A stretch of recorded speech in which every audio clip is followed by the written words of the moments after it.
दोस्तों आज हम बात करेंगे जापान प्रो के ऊपर। आज हम बात करेंगे भारत प्रो के बारे में और कुछ क्लासिक बॉडी बिल्डर्स के अपडेट्स के बारे में बात करेंगे। लेकिन वीडियो की हम शुरुआत करें उससे पहले दो चीजों के बारे में बात करते हैं। सबसे पहले तो मार्टिन फिट्जवाटर की वीडियो आप लोग को कल देखने को मिल जाएगी और मेरी गारंटी है कि वो वीडियो आपको बहुत पसंद आने वाली है। उसके लिए आप इस वीडियो को जरूर लाइक कर दीजिएगा और उसको तो जरूर करिएगा ही करिएगा अगर पसंद आई तो। उसके अलावा हम लोग जल्द ही एक हॉट टेक वीडियो बनाएंगे, तो अगर आपकी कोई हॉट टेक्स हैं वो सारे हॉट टेक्स मैं नीचे कमेंट कर दूंगा, उसी कमेंट के अंडर करिएगा आप लोग हॉट टेक्स। नहीं तो मैंने कम्युनिटी पे एक पोस्ट भी किया, वहां से भी मैं हॉट टेक्स उठाऊंगा, उसी के साथ साथ इस वीडियो के कमेंट से हॉट टेक उठाऊंगा। चलिए अब वीडियो की शुरुआत करते हैं। सबसे पहले आई थिंक वीडियो की शुरुआत हम करते हैं सैम सुलिक के साथ। अब सैम की फिजिक की अपडेट्स हमें अक्सर उनकी वीडियोस में देखने को मिलती ही रहती है। ये पिक्चर भी हम लोग को इंस्टाग्राम पे अपलोडेड एक देखने को मिली है जहाँ पे वो फ्रंट डबल कर रहे हैं। क्रेजी उनकी फिजिक लग रही है, एक हार्श लाइटिंग पड़ते हुए, सन की लाइट पड़ते हुए भी यहाँ पे क्रेजी उनकी फिजिक हमें देखने को मिल रही है। लेकिन दोस्तों सबसे इंपॉर्टेंट चीज जिसके बारे में मुझे बात करना है वो ये है कि इस साल के आर्नोल्ड क्लासिक के क्लासिक फिजिक डिवीजन में हम लोग को नजर आने वाले हैं सैम सुलिक क्लासिक फिजिक के प्रोस के बीच कॉम्पीट करते हुए। दोस्तों सैम एक बहुत ही पॉपुलर नाम है और हमें याद है कि लास्ट ईयर का एमेच्योर आर्नोल्ड क्लासिक उन्होंने जीत के क्वालिफाई कर लिया था इस साल के क्लासिक डिवीजन के लिए। और उनकी पॉपुलैरिटी को साइड में रखते हुए उनकी फिजिक भी एक्चुअली काफी ज्यादा आउटस्टैंडिंग है, जो कि उनको क्लासिक फिजिक में one of the top pros बना सकती है। आई थिंक उनकी फिजिक की फुलनेस प्लस उनका स्टैचर एक्सट्रीमली कंप्लीट है इस डिवीजन के हिसाब से। जहां फिलहाल तो अभी हमें नहीं पता कि कौन कौन एथलीट क्लासिक फिजिक डिवीजन से हम लोग को कंफर्म्ड हम लोग को आर्नोल्ड क्लासिक की स्टेज पे दिखने वाले हैं। रूमर्स तो खैर काफी लोगों के हैं, लेकिन जब कंफर्म होगा तभी मैं आपको रिपोर्ट करूंगा। जहां ये देखने में जरूर मजा आएगा कि टॉप कंटेंडर्स के बीच सैम सुलिक एक नए फेस, एक बॉडी बिल्डिंग के प्रोस्पेक्ट कैसे स्टैकअप होते हुए उन टॉप एथलीट्स के बीच हमें नजर आएंगे। और अगर कुछ कमाल करने में वो कामयाब रहे तो आई थिंक ये सोचना कि क्लासिक फिजिक डिवीजन के एक बहुत ही नामी गरामी जाने पहचाने और हाई कैलिबर वाले नाम बन जाएंगे, ये गलत नहीं होगा। और कुछ क्लासिक फिजिक के एथलीट्स के बारे में बात करने से पहले सबसे पहले मैं बात करना चाहूंगा हाल ही में हो रहे जापान प्रो के बारे में, जो कि हमें 2 हफ्ते से भी कम समय में देखने वाला है। अब दोस्तों जैसा कि हमें मालूम है यहाँ पे ओपन बॉडी बिल्डर जेम्स हॉलिंगसेट कॉम्पीट करेंगे, जहां उनकी फिजिक की कुछ अपडेट्स हमें देखने को हाल ही में काफी मिल रही है। उनकी ट्रेनिंग फुटेजेस हमें काफी देखने को मिल रही है। यहाँ पे वो इस वीडियो में हम लोग को आरडीएस करते हुए देखने को मिल रहे हैं, 200 किलो से परफेक्ट फॉर्म एग्जीक्यूट करते हुए देखने को मिल रहे हैं। यहाँ पे आरडीएस में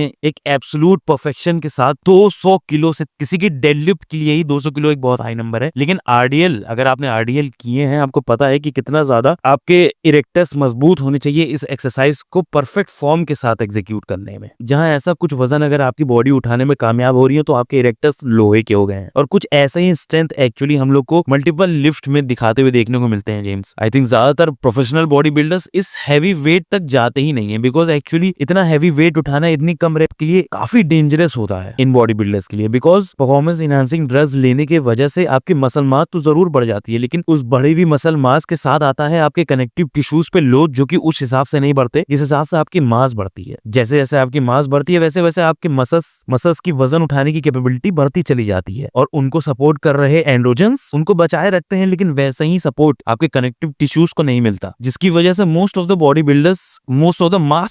बिल्डर्स इतना वेट उठाने के केपेबल होते हैं, लेकिन फिर भी वो यहाँ तक जाते नहीं है इंजरीज रिस्क की वजह से। लेकिन जेम्स थोड़े से अनरियल एथलीट भी हैं, उनकी अनरियल स्ट्रेंथ है जो कि हमें मल्टीपल लिफ्ट में देखने को मिल चुकी है। But we are not a power lifting channel, हम बॉडी बिल्डिंग चैनल है। यहाँ पे फिजिक की बात करें अगर जेम्स की, तो आई थिंक इस शो में वो एक बहुत ही ग्रीनी कंडीशनिंग लाने वाले हैं, जो कि वो अक्सर लाने के लिए जाने जाते हैं। आई थिंक उनकी फिजिक थोड़ी सी और वेल पुट टुगेदर होती तो वो बहुत कुछ कर सकते थे, लेकिन फिलहाल तो ये उनका लास्ट डांस होने वाला है, जहां हमको इस शो में अपने नए डिवीजन में करियर की शुरुआत करते हुए देखने को मिलेंगे मनोज सरंगापानी। अब जैसा हमें मालूम है कि मनोज दोस्तों पहले क्लासिक फिजिक एथलीट रह चुके हैं, उनके वेट कैप में उतनी जगह नहीं थी कि वो अपने फिजिक को कॉम्पिटिटिव रखते हुए और ग्रो कर पाए, जिसकी वजह से उनकी मजबूरी हो गई थी ओपन क्लास में स्विच करना। इस वीडियो को डालते हुए यहाँ पे मनोज का कैप्शन, जो कि मोस्ट प्रोबेबली उनके कोच ने लिखा है, जहाँ उनके कोच कहते हैं कि ये पिछले हफ्ते की वीडियो क्लिप है। वो कहते हैं कैप्शन में, इस लुक के लिए वो 1 साल से तैयारी कर रहे थे। मनोज ने एक्सट्रीमली हार्ड काम किया है पहले ही दिन से, और जो शो के दिन हमारा फाइनल पैकेज रहने वाला है वो नास्टी रहेगा, वो काफी शार्प रहेगा जब हम सारी चीजें डायल इन कर लेंगे। इसका मतलब है कि एक परफेक्ट पीक वीक से जब वो गुजरेंगे उसके एंड में एक फाइनल पैकेज जो हमको देखने को मिलेगा वो मनोज के कोच कह रहे हैं एक आउटस्टैंडिंग पैकेज होगा। जहां इस वीडियो में भी वो हम लोग को 2 पोजेस करते हुए देखने को मिल रहे हैं, front double biceps and front leg spread, जिसमें हमें हल्की फुल्की उनकी एसिमेट्री जरूर देखने को मिल रही है। अब एक्चुअली मैंने सबसे ज्यादा अगर एसिमेट्रीज देखी हैं तो वो इंडियन एथलीट्स में ही देखी हैं। क्यों? अब मैं किसी भी प्रोफेशनल को कोई एडवाइस नहीं दे रहा हूँ, मैं आप लोग को ये समझाना चाह रहा हूँ कि ऐसी कुछ एसिमेट्री से आप कैसे बच सकते हैं। मैंने अक्सर ये चीज नोटिस की है कि काफी लोग यूनिलैटरल वर्क नहीं करते हैं। आई थिंक जो आपकी पहली एक्सरसाइज के बाद जो दूसरी एक्सरसाइज होनी चाहिए किसी भी मसल ग्रुप को लेके, वो एक यूनिलैटरल मूवमेंट होना चाहिए। जैसे लेग डे के दिन अगर आप पहली एक्सरसाइज स्क्वाट्स चूज कर रहे हैं तो दूसरी एक्सरसाइज आप बुल्गेरियन स्प्लिट स्क्वाट चूज करिए या लंजेस चूज करिए। कोई ऐसी एक्सरसाइज चूज करिए जिसमें आप एक टाइम पे एक तरफ ही पूरा फोकस दें, एक रेप को एग्जीक्यूट करते हुए। शोल्डर्स के दिन शोल्डर प्रेस करने के बाद आप, जैसे इस वीडियो में हम लोग को मनोज करते हुए देखने को मिल रहा है, one hand cable side laterals कर सकते हैं। और मैं ये भी कहूंगा कि आपको यहाँ पे दूसरी मूवमेंट कोई ऐसी चूज करनी है जिसमें आपका एक बहुत बेहतर माइंड मसल कनेक्शन बनता हो। अब बैक में यूनिलैटरली आप जरूर ये कह सकते हैं कि डंबल रोज करते हैं आप यूनिलैटरल ट्रेनिंग के लिए, लेकिन मैं आपको रिकमेंड करूंगा कि उसकी जगह अगर आप वन आर्म केबल रो करेंगे जिसमें आपका mind muscle connection much superior है, तो वो आपको ज्यादा बेहतर सिमेट्री प्रोवाइड करेगा, ज्यादा बेहतर आपके दोनों साइड के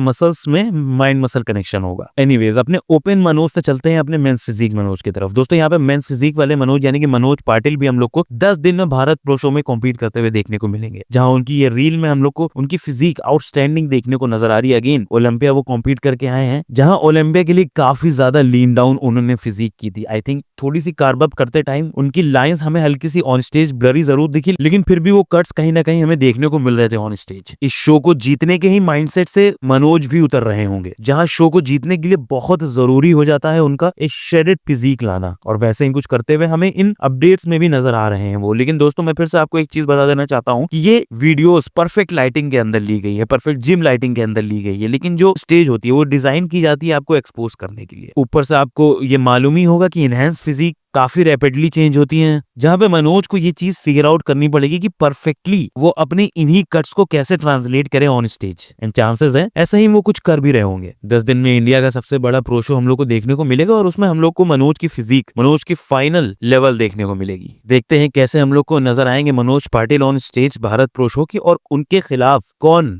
और एथलीट्स रहेंगे जो कि उनको टक्कर देंगे ऑन स्टेज। उन एथलीट्स के बारे में हम किसी और वीडियो में बात करते हैं। दोस्तों कुछ क्लासिक एथलीट्स के बारे में बात करते हैं। सबसे पहले तो ये नायल डार्विन के अपडेट उनके कोच की तरफ से हमें देखने को मिली है, जहां पे कुछ पोजेस हिट करते हुए अपने क्रेजी प्रोपोर्शंस शोकेस कर रहे हैं डार्विन हमें। दोस्तों इस पॉइंट को लेके अभी भी मैं कंफर्म हूं कि अगर हम लोग सीबम के समय पे रमोन को फ्यूचर बोलते थे, तो हमें रमोन के समय नायल को फ्यूचर बोलना चाहिए। आज नहीं, शायद कुछ साल नहीं, लेकिन शायद अगले डेकेड के क्लासिक किंग नायल ही रहेंगे। दोस्तों नायल के बाइसेप्स इंसर्शन को छोड़ के मुझे कोई भी कमी उनकी फिजिक में नहीं नजर आती। उनकी फिजिक में और ज्यादा डेवलपमेंट चाहिए बस। और कमी हम किन चीजों को बोलते हैं? कमी हम उन चीजों को बोलते हैं जो चीज हमारे कंट्रोल में नहीं होती, राइट? जो भी चीज नायल के कंट्रोल में नहीं है वो उनको परफेक्ट मिली है। आप उनकी बैक देखिए, परफेक्ट इंसर्शन हर एक मसल बेलीज के आपको नजर आएंगे। आप उनका चेस्ट देखिए, भले ही थोड़ा नैरो है लेकिन एक्सट्रीम थिकनेस दिखाता है हमें। आप उनके शोल्डर देखिए, कमाल का कैप दर्शाता है हमें। अब उनके क्वाड्रिसेप्स देखिए, बेहतरीन राउंडनेस दिखाते हैं वो हमको। दोस्तों कमी कहीं नहीं है नायल की फिजिक में, कहीं पर भी नहीं। और ये उनकी सारी खासियत देखते हुए उनकी छोटी सी वेस्ट, आई थिंक रमोन की भी क्लासिक किंग बनने का बहुत बड़ा रीजन उनकी फिजिक तो है ही, लेकिन उनकी छोटी सी वेस्ट भी है। एंड आई ट्रूली बिलीव अगर नायल की फिजिक में हमें कहीं ना कहीं आर्म डेवलपमेंट और बेहतर होते हुए देखने को मिलेगी, अपनी ओवरऑल फिजिक को इम्प्रूव करते हुए। मैं आर्म डेवलपमेंट स्पेसिफिकली इसलिए बोल रहा हूँ बिकॉज सबसे ज्यादा वीक अगर कोई उनका बॉडी पार्ट है तो उनकी बाइसेप्स ही है इन माय ओपिनियन। और फोरआर्म्स और काफ्स को हम इतनी इंपॉर्टेंस नहीं देते क्योंकि जजेस भी नहीं देते। मेजर मसल ग्रुप्स में सिर्फ बाइसेप्स उनकी कमजोरी है, और मुझे काफी हद तक चांसेस लग रहा है उनको आर्नोल्ड में इस साल देखने का। लेकिन ये सवाल मैं आपसे पूछना चाहूंगा कि आप लोग मेरी ही तरह नायल को इस डिवीजन का फ्यूचर देखते हैं कि नहीं? जरूर कमेंट्स में बताइएगा। आखिरी अपडेट के बारे में हम लोग बात करते हैं प्योटर वोटोविच के बारे में। जी हाँ, इनका आखिरी नाम ऐसे ही प्रोनाउंस होगा और अब हम लोग कभी भी इनका आखिरी नाम नहीं प्रोनाउंस करेंगे। दोस्तों पीटर को सबसे ज्यादा हाइप तभी मिली थी जब हम लोग को वो अर्ज के साथ ही कॉम्पीट करते हुए देखने को मिले थे, जहां पे अर्ज अपना ओपन में कॉम्पीट कर रहे थे, पीटर क्लासिक में कॉम्पीट कर रहे थे। उन शोज को जीतने के बाद अर्ज ने पीटर के लिए ये बोला था कि वो उनको क्लासिक फिजिक में डार्क हॉर्स मानते हैं, क्लासिक फिजिक में एक ऐसा बॉडी बिल्डर मानते हैं जो कि काफी कुछ करने का दम रखता है। अब दोस्तों ऐसा कोई बॉडी बिल्डर आपके बारे में ऐसा कुछ बोलेगा तो जाहिर सी बात है आपकी हाइप बन ही जाएगी। लेकिन इनकी फिजिक के बारे में एक बात ऐसी है जो कि मैं करना चाहता हूँ। मुझे नहीं लगता क्लासिक फिजिक डिवीजन के हिसाब से पीटर की फिजिक उस लेवल की डेवलप्ड है। आई थिंक उनकी लोअर बॉडी उनकी अपर बॉडी को काफी ज्यादा डोमिनेट करती है काफी पोजेस में। हमने पहले इस बारे में काफी बात की हुई है कि कैसे lower body dominant body builder classic physique में उस लेवल का रिवॉर्ड नहीं पा सकता जिस लेवल का एक कंप्लीट बॉडी बिल्डर या upper body dominant body builder पा सकता है। जहां एक अनबिलीवेबल चेस्ट जरूर है पीटर के पास, जहां अनबिलीवेबल आर्म प्रपोर्शन तो जरूर है पीटर के पास, लेकिन उनके क्वाड्स की विड्थ उनके लैट्स की फ्लेयर से ज्यादा वाइड है। जो चीज फिक्स करने से पहले मुझे नहीं लगता उनको उस लेवल का रिवॉर्ड कभी भी किया जाएगा इस डिवीजन में। आई थिंक अभी उनको अपने अपर बॉडी में काफी इंप्रूवमेंट करनी होगी, वैसा कुछ क्रेजी करने के लिए जैसा अर्ज ने इनके लिए क्लेम किया था। लेकिन पोटेंशियल है दोस्तों, पोटेंशियल को हम लोग बिल्कुल भी डिनाई नहीं कर सकते। आर्नोल्ड का चेस्ट अपनी डेवलपमेंट की वजह से ही आउटस्टैंडिंग नहीं था दोस्तों। अगर आप ध्यान दें उनके चेस्ट पे, उनकी अपर बॉडी पे, तो उनके वेस्ट के ऊपर के एरिया में आप जरा प्रोपोर्शंस देखिए उनके। ये देखिए कि कितना ज्यादा एरिया उनका चेस्ट कवर कर रहा है और कितना कम एरिया उनके एब्स के पास है। जहां जेनेटिकली अगर आपकी ऐसी मसल बेलीज होंगी कि आपका चेस्ट नेचुरली ज्यादा एरिया कवर करे तो वो नेचुरली आपको एक पोटेंशियल दे देता है मच बेटर ग्रोथ की। एंड ऐसे ही कुछ सुपीरियर जीन्स पीटर के पास भी हैं। चांसेस हैं कि अपनी फिजिक में स्लोली एंड ग्रेजुअली इसी डिवीजन में प्रोग्रेस करते रहेंगे और उनके फ्यूचर पे हमारी नजर तो रहेगी ही रहेगी। इसी के साथ इस वीडियो को आज खत्म करते हैं। अगर आप लोग को अच्छी लगी हो तो लाइक कर दीजिए, सब्सक्राइब कर दीजिए काफिला हिंदी चैनल को, बेल आइकन दबा दीजिए। चलिए आपसे अगली वीडियो में मिलते हैं, तब तक के लिए बाय।